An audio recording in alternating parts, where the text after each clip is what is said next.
Good morning, everybody. Happy Sunday. You guys will be watching this on Monday, but I'm recording here from the Constitutional Kitchen. We're not in the Grandma Garage, we're in the Constitutional Kitchen here. No, I haven't let myself go. I was just too lazy to shave today, yesterday, and probably the day before. But I promise better for tomorrow. Here, our focus is on a new nation. 1781, Cornwallis and the British Army finally give up at Yorktown. Fights still take place between some of the natives who were siding with the British. Now they were enemies that were living here. You have the Loyalists. You have, well, we haven't fighting yet, but there's land that's bordering the Spanish territory. But the major fighting of the revolution is over.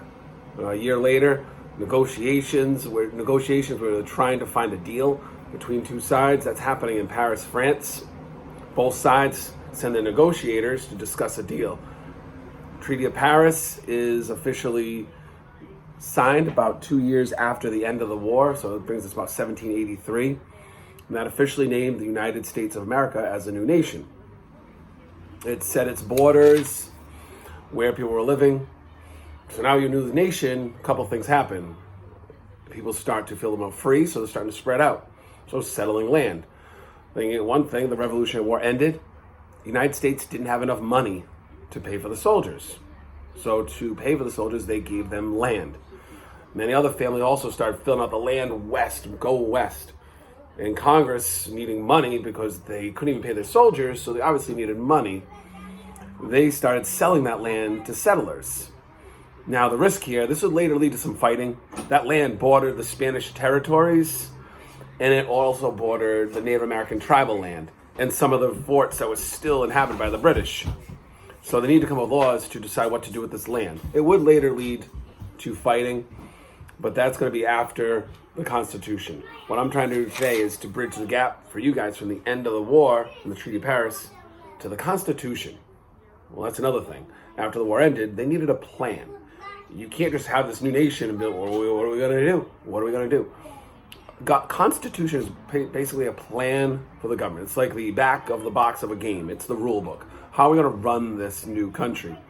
States had already begun making their own constitutions, like Virginia. I mean, people generally just wanted the rights that they fought for. They just fought for all these rights in the revolution. They want these rights. The Declaration says we all have these basic rights. Fact is, not all were getting those rights. Groups like women and African Americans were not getting those equal rights. Some early progress did happen.